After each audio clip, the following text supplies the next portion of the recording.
Burası dünyanın en büyük çöllerinden bir tanesi. İşte NASA birçok uzaktan kumandalı aracını burada test ediyormuş. Vay vay vay vay. Ve batmıyor insanlar, bakın. Yere bastığınızda o kadar kuru ki. Diyelim burada öldünüz. Ne olursunuz? Ayak parmağımdan saçlarıma kadar her yerim kuru. Yağmur damlaları yere düşmeden havada eriyor. O yüzden buraya yağmur yağmıyor. Tarihte en uzun yağmur yağmayan yer olarak biliniyor. Ve klimalardan bile toprak dolmuş içi. Binlerce kilometre böyle dolmuş. Önceden burada daha çok hayvan yaşıyormuş. Ama son yıllarda azalmış. Kuraklık çok fazlaymış. Toprak taşlaşmış. Yani böyle sanki hani Mars'taymışsın gibi hissettiriyorlar. Şimdi en güzeline geldik. Bakın nereye. Son yıllarda gördüğüm en çılgın yerlerden biri oldu.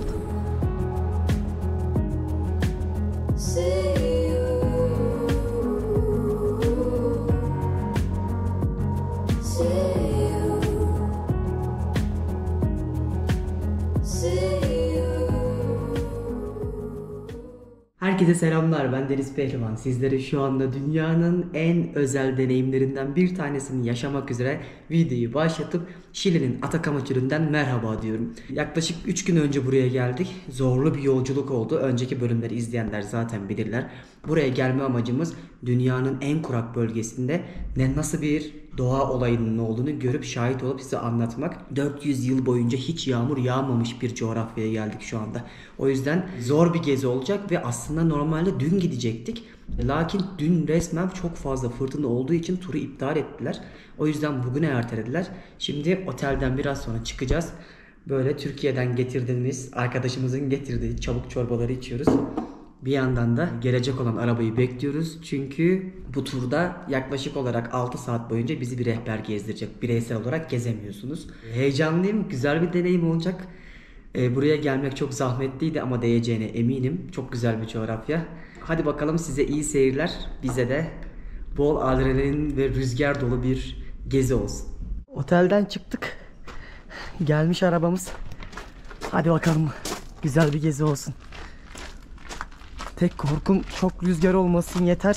Çünkü rüzgar suratınıza kumları resmen serpiştirince bir anda canınız yanmaya başlıyor ve gözünüzü dahi açamıyorsunuz. Nerede? Heh. Hola Deniz. Deniz. Nesibe. Muchas gracias hermano. Biz ön müsaitse öne binelim ya. Bak öne binelim. Köyden çıktık.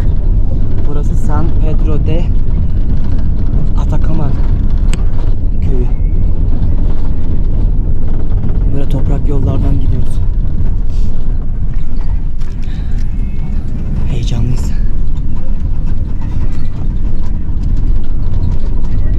Bulunduğumuz bu köy çölün başladığı yerde. Aslında şimdi çölün tam ortasına ulaşacağız. Burası dünyanın en büyük çöllerinden bir tanesi ve aynı zamanda dünyanın en yüksek çöllerinden biri. 5000 metre yüksekliğe kadar çıkıyor bazı bölgeleri ve Peru'dan Şili'nin ta ortasına kadar bütün o bölge 90.000 kilometre miydi, öyle hatırlıyorum, kare komple çöl abi, hiçbir şey yok. Batıda Ant Dağları var, doğuda burası var. Dağlardan geçemeyen bulutlar tam dağın yukarısından bu çöl bölgesine geleceği zaman doğudan esen rüzgarlarla, sıcak rüzgarlarla bulutlar ortadan kalkıyor ve aynı zamanda yağmur damlaları yere düşmeden havada eriyor. O yüzden buraya yağmur yağmıyor. Bununla beraber bundan 5 sene önce bu coğrafyada bir sel olmuş ama buranın kuzeyinde olmuş. Ondan sonra yine hiç yağmur yağmamış ve tarihte en uzun yağmur yağmayan yer olarak biliniyor. Şimdi tam ortasına kadar gideceğiz. Bakalım nasıl bitkiler var, nasıl bir doğası var, çok merak ediyoruz. Yaklaşık böyle bir 10 kişilik bir grup olduk. Başımızda rehberimiz var, bizi gezdirecekler. Burada çok farklı turlar var. 6-7 farklı tur yapıyorlar. Hepsinin fiyatları çok farklı. Bizim aldığımız tur 30.000 peso. 2'de başlayacak, akşam 8'e kadar olacak. Hem çölü göreceğiz, hem lagünleri göreceğiz. Bakalım. Şimdi başladı anlatmaya.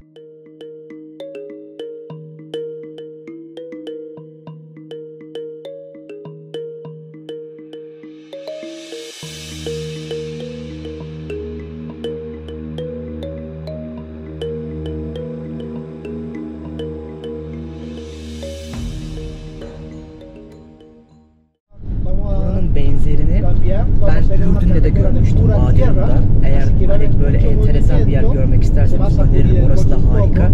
Ama burası yani gözün alabildiğince ıssız kurak.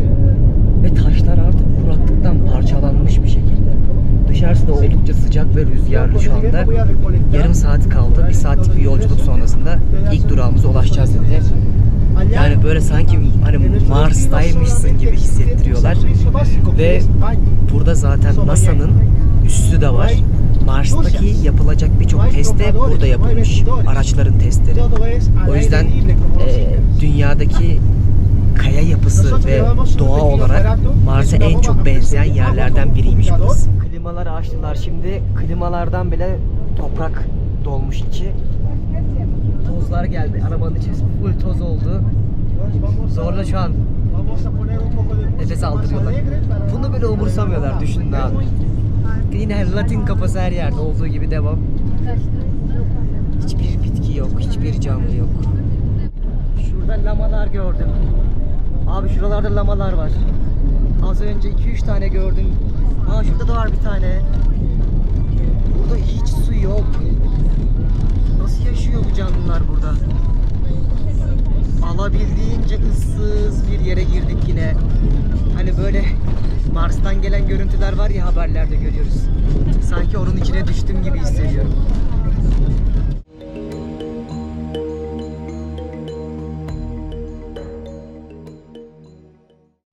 İlk adımımızı attık. Nerelerden geçtik geldik anlatamam size. Bir tek ağaç dahi görmedim. Şimdi burada bir lagunlar var. Oraya giriş için 10.000 peso ödeyeceğiz kişi başı. Arabadan indik. Girişimizi yapacağız. Bu arada Şilililere 3.000. Çok sıcak kaldı insanlar. Şilililere 3.000, turiste 10.000. Bize de aynı şey olması lazım. Ben bunu hep söylüyorum. Birçok yere gittiğimde de çift fiyat olmalı. Burada da bize bunu yaptılar. Ne varmış burada? Giriş miriş diyor. Tuvalet varmış sadece. Bir saat oldu geleli. Bir tuvalet molası veriyorlar. Ondan sonra şuradaki gölün olduğu yere gireceğiz. Hiçbir şey yok. Binlerce kilometre böyle. Havası çok serin. Çünkü burada yükseklik 4000 metre civarında. Oldukça serin, 25 derecelerde ve volkanik dağlar da var etrafta. Bir ülke zaten deprem kuşağının üzerinde en çok deprem olan yerlerden bir tanesi Şili. Ama burada oluyor mu bilmiyorum. Lakin bildiğim tek bir şey var. Çok deli bir yer burası ya. Bunlar hep tuz olsa gerek. Dünyanın en büyük tuz yataklarından bir tanesi bu coğrafyada. Zaten hemen buranın ilerisinde de Bolivya var. Salar de Uyuni. Oraya da gideceğiz. Orası da dünyanın en büyük tuz çöllerinden bir tanesi. Şimdi girişi yaptık. Herkes tuvalet işini bitirdi. Şu arabaların olduğu yere gidiyoruz. Şirketlerin. Allah'ım nereye geldik? Nereye geldik? Nereye geldik? Şuraya bakın. Çölün ortasındayız ama bu gördüğünüz tuz madeni aslında. Burada şirketler böyle delikler açıyorlarmış tuz çıkartmak için. Ve demiştim ya dünyanın en büyük tuz çöllerinden bir tanesi diye. Ve bu su yaklaşık olarak işte 200-300 metre aşağıdan geliyormuş. Asla yağmur suyu değilmiş bu. Ve bu tuzun alınması yasakmış. %99 da saf tuzmuş. Nerelere kadar gidiyor. Bunun gibi böyle 6-7 tane daha farklı alan var. Şimdi sırasıyla hepsini gezeceğiz. Yani şu su şey sanmayın. Yağmurdan vesaire olan bir su değil. Tamamen yeraltı sularından gelen suymuş. Ama çok enteresan ya. Donmuş. O kadar kuru ki. Aynı zamanda bu şeyde yüzebiliyorsun, biliyor musun Nesibe? Aynen. Bu göllerde, çünkü tuzlu su kaldırıyor sizi ve batmıyorsunuz. Aynı bu Ürdün taraflarında gördüğüm o Ürdün-İsrail sınırında da vardı. Ölüdeniz diye geçiyor. Onun gibiymiş. Önceden burada daha çok hayvan yaşıyormuş. Ama son yıllarda azalmış. Kuraklık çok fazlaymış. Ve adamın dediğine göre, rehberlere sordum. Yağmur yağıyormuş ama böyle yılda toplam 0.5 milim kadar ve havada eriyormuş zaten. O yüzden herhangi bir zemine ulaşmadan, toprağa değmeden havada yok oluyor diyor. Evaporate dedi, yani buharlaşıyor dedi.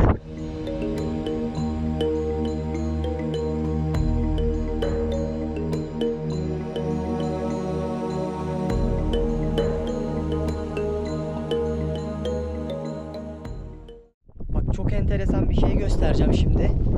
Şuraya bakın.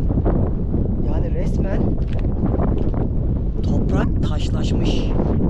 Trafiğe komple böyle burası. Diyelim burada öldünüz. Ne olursunuz? Hiç düşündünüz mü? Bununla ilgili bir video izledim YouTube'da.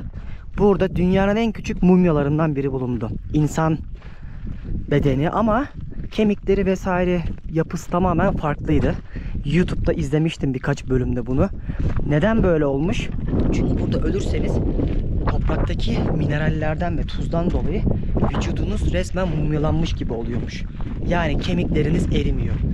Bu da çok enteresan bir bilgi ve bu şekilde burada bulunan mumyayı İspanya'da çok zengin bir abi satın almış. Onu sonra incelemek için Avrupa'da farklı üniversitelere göndermişler. Ve buradan çıkan o mumya bebek, ama böyle el kadar bir şey, uzaylı olduğu düşünülüyormuş ilk başta. Kafa yapısı, kemik yapısı vesaire, ama sonradan anlamışlar ki bölgede doğan küçücük bir bebekmiş aslında ve muhtemelen de annesi toprağa gömmüş ama yıllar geçince buradaki toprak yapısından dolayı mumyalaşmış. Böyle de bir hikayesi var buraların. Havayı görüyor musunuz? Cam cam. 1 gram. Çünkü nem yok. Nem olmadığı için yağmur da yok haliyle. Ama sıcaklık farkı çok fazla burada. Gece ile gündüz arasında 25 derece fark oluyor. Akşamları buz gibi. İşte NASA birçok uzaktan kumandalı aracını burada test ediyormuş. Vay be. Son yıllarda gördüğüm en çılgın yerlerden biri oldu. Aslında bu yürüdüğümüz bütün alan eskiden okyanusmuş ve bu dağlar da aslında adalarmış. Sonra sular çekilince ve bölgedeki işte artık depremlerden sonra günümüzdeki halini almış ve hiç yağmur yağmayan bölge olarak biliniyor. Çok artık ellerimiz, dudaklarımız kurudu ki her yerimiz yara oldu. Ayak parmağımdan saçlarıma kadar her yerim kuru. Çünkü buranın havası kuru, nem olmadığı için paramparça olduk. Gitti dudaklar, neyse artık. Evet. Yani taşa sürsem şu an hiçbir şey hissetmem. Hadi gidelim. Böyle 7 tane varmış gölet. Bunlar da diğer ikisi. Çok güzel. Bunun rengi daha güzelmiş. Yürümeye devam. Az önce şu gördüğünüz lagünler var ya arkadaşlar. Bunların çoğunu yabancılar satın almış zamanında. Sonra Şilili şirketler almaya başlamış. İlk Amerikalılar ve Alman şirketler gelmiş. Buradan tuzları çıkarıp satmışlar. Şimdi en güzeline geldik. Bakın nereye. İşte bu lagünlerin en büyüğünde yüzebiliyorsunuz. Ama soğuk. Ben şu an girsem hasta olurum. Ay. Great. They're swimming. Yes. This one we can take a bath. He. Hem nasıl bir yersin arkadaş? Olağanüstü çıktı ya. Vay vay vay vay. Ve batmıyor insanlar, bakın. Tuzdan dolayı. Muhteşem ya. Şu renge bakar mısınız ya? Muhteşem. Kitaplarıyla gelmişler bak. Batmadıkları için poz veriyorlar.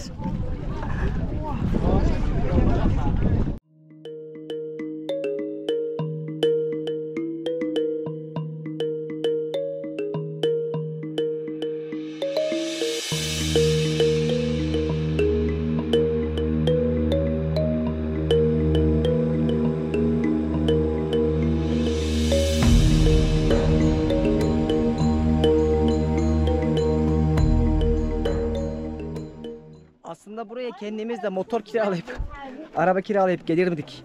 Yani bir tek burayı geziyorsunuz parkın içine girdikten sonra, ama şimdi işte güvenemiyor insan kendine, bilmediğiniz yerler. Hava sıcaklığı da çok fazla. O yüzden adamları tebrik ediyorum. Çok kolay para kazanıyorlar. Seni buraya getiriyorlar, birazcık yüzdürüyorlar, 40 dolar. Mis. Darısı başımıza. Sonracığıma efendim, şimdi dönerken Buradaki birçok yer çöküyormuş. Adam dikkatli olun dedi. Hala çünkü ağırlıktan dolayı zeminin aşağısı yumuşak olduğu için kolaps yani çöküntüler olabiliyor dedi. Böyle bir ortamdan geri dönüyoruz.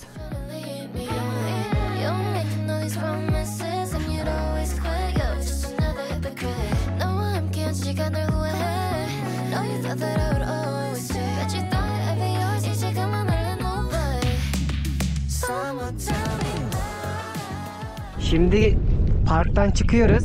Herkesi yıkıyorlar şöyle bir fıskiye gibi bir şeyle hortumlar. Birazdan arabamıza binip ayrılıyoruz artık buradan.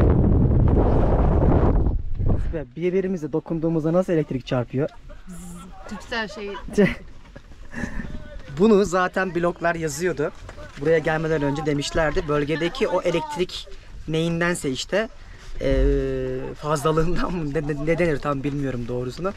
Dokunduğunuz zaman bazen suya, bazen kıyafetinize, bazen birisine dokunduğunuzda elektrik çarpıyor. Bunu da bayağı bir deneyimlemiş olduk burada. 4 gündür bu bölgedeyiz. 4 gündür çarpıla çarpıla geziyoruz birlikte. Sanki Kapadokya'ya gelmiş gibi hissediyorum şu anda. En meşhur vadilerinden birisine geldik. Buranın adı Dead ya da işte Mars, yani Ölü ya da Mars Vadisi olarak geçiyormuş. Arka planda şimdi size göstereceğim birazdan.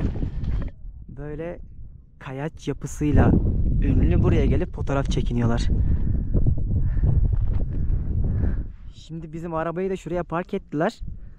Buradan sonra ne yapacağız bilmiyorum. Bir böyle kokteyl saati olacakmış herhalde, gün batımına doğru yapacaklar. Hava yalnız soğumaya başladı bu arada. Geceyi düşünemiyorum burada. Yere bastığınızda o kadar kuru ki direkt zaten çöküyor. Hiç yağmur yağmayan yerler buralar. Zaten yürürken de hissediyorsunuz onu. Masayı kurmuşlar. Allah Allah. Piskosar içiyorlar. Ha. Onların yerel içkileri. O bayağı strong, bayağı güçlü. Bakın bakın. Çölün ortasında tozlu tozlu olsa da ne alacağım birazdan? Zeytin. Zeytin var. Fena değil. Allah, hizmet harika. Beklentilerimin çok üstünde çıktı. Masa çok donatılmış. Doyduk da bir yandan da piskosarlarımızı içiyoruz. Yavaştan gün batımını bekliyoruz. Ondan sonra buradan ayrılacağız artık. Güzel bir deneyim. Farklıydı. Gelmişken görülmesi gereken noktalardan biriydi. Bir daha ne zaman nasip olacak? Umarım sizler de beğenmişsinizdir. Birazdan artık buradan ayrılıyoruz. Küçük küçük hortumlar oluyor. Şu bulutu gördünüz mü? Kum bulutunu resmen. Bizim üzerimizden geçti gitti. Her güzel şey gibi bu turumuz da bitti. Şimdi San Pedro de Atacama'ya geldik. Şöyle göstereyim sokaklarını. Bir yerde yemek yiyeceğiz. Burası küçük bir kasaba. Filmlerdeki gibi bir yere geldik. İşte bu şehirdeki, kasabadaki en meşhur caddeleri burası. Böyle bir sürü ilk bölümde de göstermiştim. Restoranlar var, dükkanlar var. Böyle sanki Texas filmleri olur ya, Amerikan. Onun setine gelmiş gibi hissediyor insan. Bak bunu diyordum size, bir sürü tur var. Böyle gidebiliyorsunuz. Biz uygun bir tur aldık, 30 dolarlık. Yani şu gece yıldızları izleme turu bile 40-45 dolar kişi başı. Şili bu konuda çıldırmış durumda fiyatlar anlamında. Ama genelde halkı zengin olduğu için gelip turlara katılıyorlar abi. Benim merak ettiğim zaten bu çölü görmekti. Onu en azından görmüş oldum bu dünya turunda. Yarın Allah izin verirse 99. ülkem Bolivya'ya geçiyoruz. Onun da deneyim videosunu yaparım. Çünkü o sınırları geçmek falan öyle kolay değil. Hepsini aktarmaya çalışırım size. Şimdi geçen gittiğimiz bir restoran vardı. Oraya gidip yemek yiyelim diyoruz. Şuraya bakın. Çok güzel bir akşamüstü oldu. Film setinde yürüyoruz. Yemek yiyeceğimiz yere geldik. Gerçek mi bu renkler ya? Bizim normalde gittiğimiz başka bir restoran vardı ama bugün kapalı ve enteresan bir şekilde hafta içi olduğu için muhtemelen birçok yer kapalı. Yine ilk gün geldiğimiz restorana geldik. Buranın ortamı çok güzeldi. Şimdi ızgara somon söyledik. 17.000 peso, yani yaklaşık olarak 20 dolara falan geliyor. Ve en uygunlarından biri. Uygun restoran kapalı olmasaydı Ha, uygun, evet, o orada 10.000'di mesela. orada olurdu. Neyse sağlık olsun. En azından ambiyansımız güzel. Gelen porsiyona bakın. Öksüz doyuran mübarek. Evet. Yani yarım kilo en az somon var burada. O yüzden şimdiden verdiğimiz para helal olsun. Günün yorgunluğunu böyle atıyoruz. Afiyet olsun. Şöyle geldi somon. Gömelim bakalım. Bugün doğru düzgün hiçbir şey yemedik. Oh. Çok güzel, yağlı yağlı. Beğendim. Ve gece oldu. Buenas noches.